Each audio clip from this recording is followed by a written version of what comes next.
Once again, Central City is menaced by that wily harlequin of Hocus Pocus the Trickster, bent on confounding the police and the Scarlet Speedster, the Flash, alike. The Flash sets off on another perilous pursuit of the motley-clad criminal, and the adventure starts out with the unusual theft of a children's toy detective set. Greetings and welcome to the second episode of the DC Comics Silver and Bronze Age podcast. My name is Larry, aka the Charming Curmudgeon on Twitter and DeviantArt, and I'll be your guide as I feature back issues from DC Comics Silver and Bronze Ages, and together we'll thrill to the adventures of your favorite DC Comics superheroes. Now, before I begin, I just want to extend a grateful thank you to the listeners who subscribe to the channel, as well as like the premiere episode. It is greatly appreciated, and I'm looking forward to providing more content on the channel in the coming weeks and months ahead. So be on the lookout for them. Again, thank you very much. And now on to the episode. Today I'm featuring The Flash number 142 from February of 1964. And the villain presented in the story is that crafty artist of artifice, the Trickster. As to the reasons why I've chosen this issue instead of his previous or subsequent appearances during the Silver Age, those will be forthcoming as we go along. The writer for this story is Gardner F. Fox. The artwork is provided by Carmine Infantino. Inking chores are done by Joe Gaella. The editor for the comic book is Julius Schwartz. Unfortunately, I don't have any information concerning the letterer for this story. Up to this point, the Trickster was featured 3 other times in the Flash comic book, twice in solo appearances and once teamed with another member of the Scarlet Speedster's Rogues Gallery, Captain Cold. Before I continue, I just want to provide a brief thumbnail sketch of the Trickster. Appearing for the first time in The Flash number 113 from July of 1960, James Jesse was a young circus aerialist who was afraid of heights, so he invented shoes that permitted him to literally walk on air to relieve his acrophobia.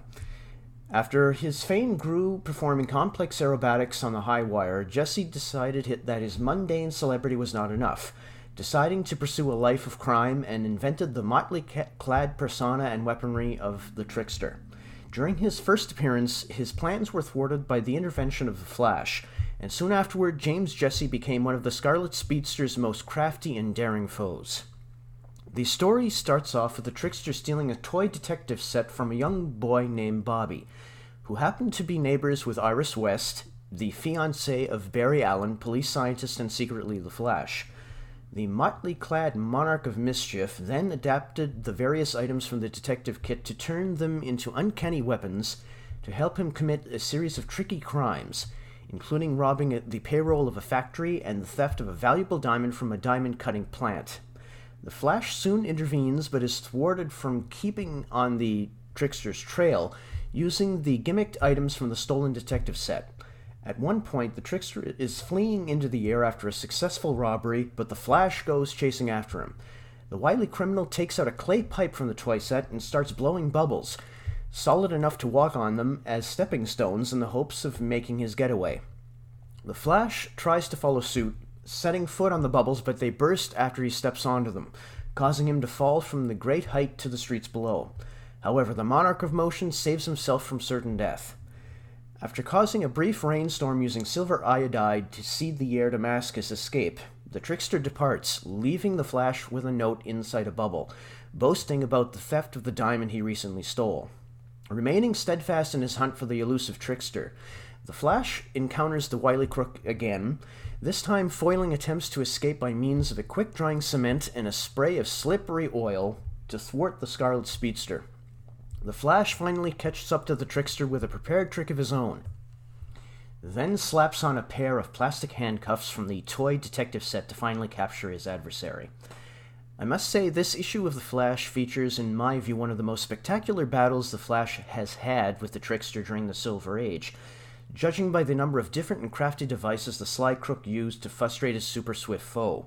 Somehow, through his usual ingenuity and daring, the Scarlet Speedster managed to outwit his tricky foe and send him back to prison once again.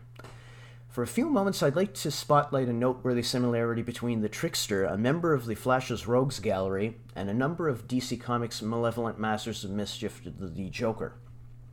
Setting aside the Harlequin of Hate's extensive history of crime as compared to the Tricksters for the moment, there are some similarities between the two garishly costumed criminals during the Silver Age.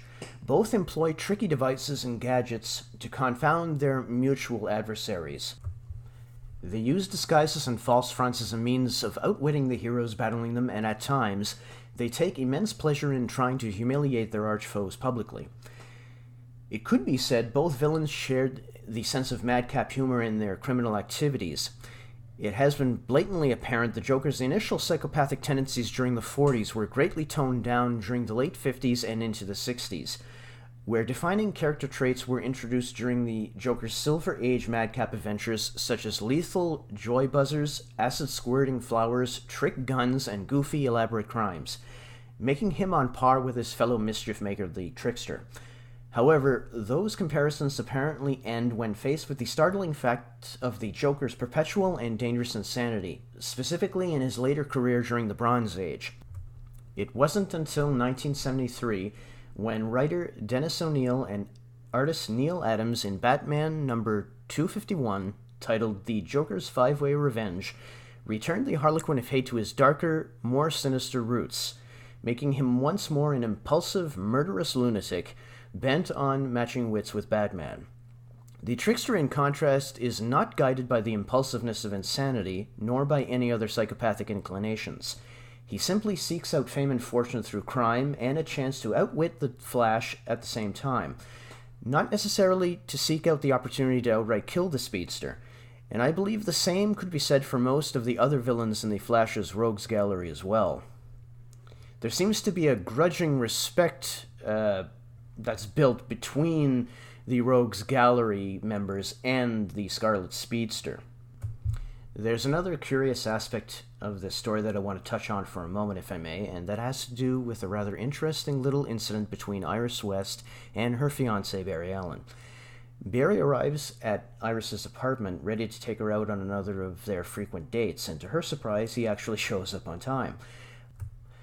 Iris is mildly annoyed that Barry would waste time in taking her out rather than aiding the Central City Police Force in tracking down and recapturing the elusive Trickster, whom she explained had committed the theft of the toy set earlier. She even goes so far as to try to shame Barry in that regard. When Iris was through giving Barry a lecture, the chastised police scientist then makes a startling reply, saying that his fiancée is right and that he should join in the chase instead of going out with her. It wasn't until she sees Barry walking away from her to where she assumed would be back to police headquarters that Iris realizes her mistake, chiding herself for lousing up her chance to be with Barry once again. One wonders if in that moment, just as they were about to go out on their date, that this was Barry's opportunity to get back some of his own for all the times Iris chided and needled him for being late on their dates, and ironically, in her estimation, for him being a supposed slowpoke. Considering Barry's good-natured attitude towards life and people, I'm certain he wouldn't have held Iris's scolding against her. In fact, I'm pretty sure he would have just simply let it all pass, knowing that in the end all that really mattered was their love for each other.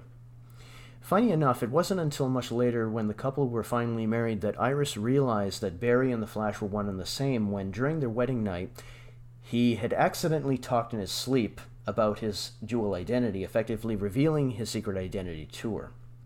It's also interesting to note that Barry and Iris's relationship during DC Comics' Silver Age was one of the few times a marriage between a superhero and his wife was written about as relatively stable and secure. The other notable examples being Hawkman and Hawkgirl's married crime-fighting partnership, as well as the elongated man Ralph Dibny's contented relationship to his wife Sue. Now, I want to talk a little bit about Carmine Infantino. This sensational artist and designer began his work for DC Comics back in the late 40s, working on the Golden Age Flash, then becoming a regular artist for the titles of the Golden Age Green Lantern as well as the Justice Society of America. He was also responsible for the creation of the Black Canary during that time. A waning interest in superheroes during the early 50s made it possible for him to continue work for the company in westerns, mysteries, and sci-fi comics. Then, in 1956, he was assigned by editor Julius Schwartz the task of updating The Flash, heralding the Silver Age of comics. More about that pivotal event for DC Comics will be discussed in a future episode. It's easy to see what a startling impact Carmine Infantino made on the general look and design of The Flash. Constantly in motion, dynamic in his depiction of the use of super speed, and the layout of the panels make it even more impactful.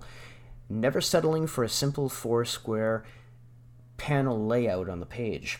The emphasis was always to bring about an impression of constant motion on the page whenever the Scarlet Speedster would dash into action.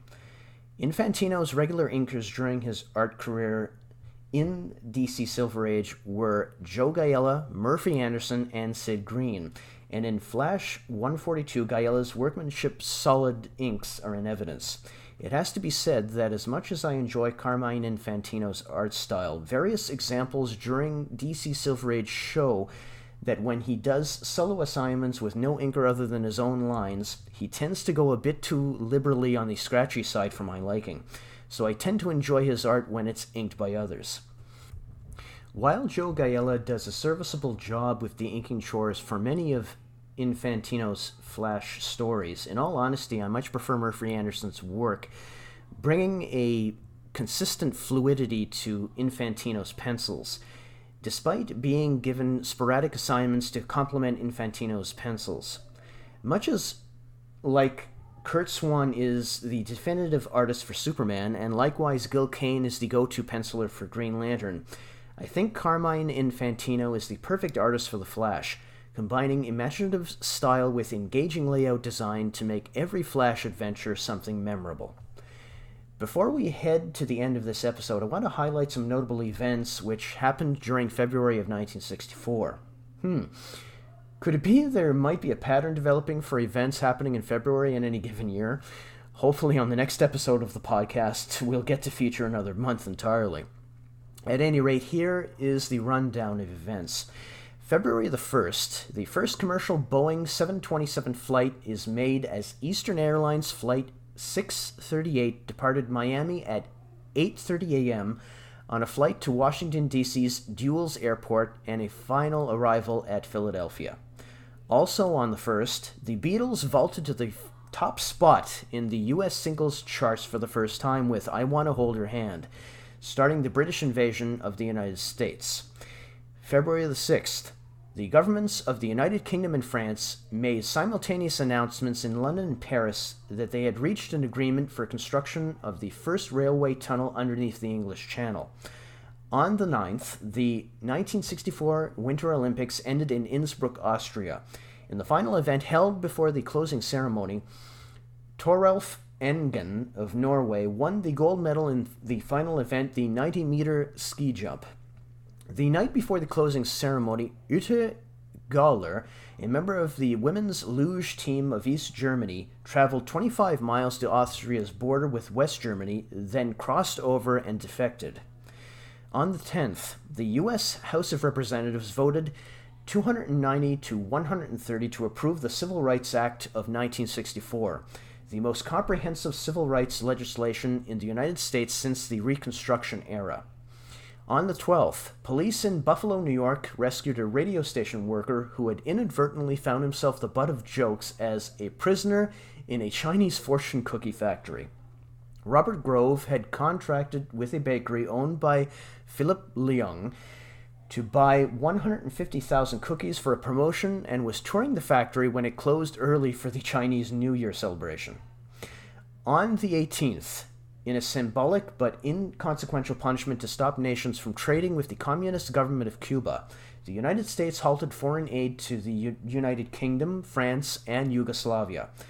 American foreign aid to the UK was only slightly more than $5,000 at the time, while aid to France was $25,000 and Yugoslavia was at $20,000. On the 23rd, Chrysler's second-generation Hemi racing engine, 226 cubic inches with hemispherical head design, demonstrated its dramatic superiority when it featured in 8 Plymouth Belvedere race cars in the NASCAR opening race, the 1964 Daytona 500. On the 25th, Muhammad Ali, still known at that time as Cassius Clay, defeated Sonny Liston in Miami Beach, Florida, to become the heavyweight boxing champion of the world. And also on the 25th, at the Leningrad State University, now the St. Petersburg State University, cardiac surgeon Vasily Kolosov performed the first sutured internal thoracic artery coronary bypass on a human patient, grafting the left ITA to the left anterior descending artery. On the entertainment front, the 3 top grossing films of 1964 are as follows. In first place, My Fair Lady with $72 million. In second place, Goldfinger with $51,081,062. And in third, we have Mary Poppins with $31 million. Also, some television-related events which also occurred in that year. Most of NBC's programs broadcasting during that time were now being broadcast in color. January the 1st, the first Top of the Pops program airs on BBC television. January the 1st, the Hollywood Palace variety series debuts on ABC with first guest host Bing Crosby. April 30th, television sets manufactured as of this date were required to receive UHF channels. June 6th, the Rolling Stones make their American TV debut on the Hollywood Palace, hosted by Dean Martin. September the 17th, the new sitcom Bewitched, the pilot for it, airs starring Elizabeth Montgomery, Dick York, and Agnes Moorehead. Also making their broadcast debuts in 1964 were such TV shows as Voyage to the Bottom of the Sea on ABC, The Addams Family, also on ABC, the cartoon Johnny West, also on ABC, The Man from U.N.C.L.E. on NBC, Daniel Boone, also on NBC, The Munsters on CBS, and finally Gilligan's Island, also on CBS. October the 10th, NBC in the United States airs the 1964 Summer Olympics opening ceremony at Tokyo, Japan, with first time of the live Olympic telecast program by geostationary communications satellite SYNCOM 3. This telecast marks NBC's first Olympic broadcasting stint. On October the 25th, the Rolling Stones make their first appearance on The Ed Sullivan Show. The very next day, Sullivan insists that he will never have them back on again. December the 6th, NBC debuts the Christmas special Rudolph the Red-Nosed Reindeer. It will become an annual holiday tradition, moving to CBS in 1972. Now, before I say goodbye, I'd like to thank everybody who listened to this, and I invite you to stick with me as I continue this podcast. If you would be so kind, please like and subscribe to the channel for more episodes, and if you do have any comments or suggestions, then please feel free to post them in the comments section below. It would be greatly appreciated. So until next time, this is Larry, aka the Charming Curmudgeon. So long for now.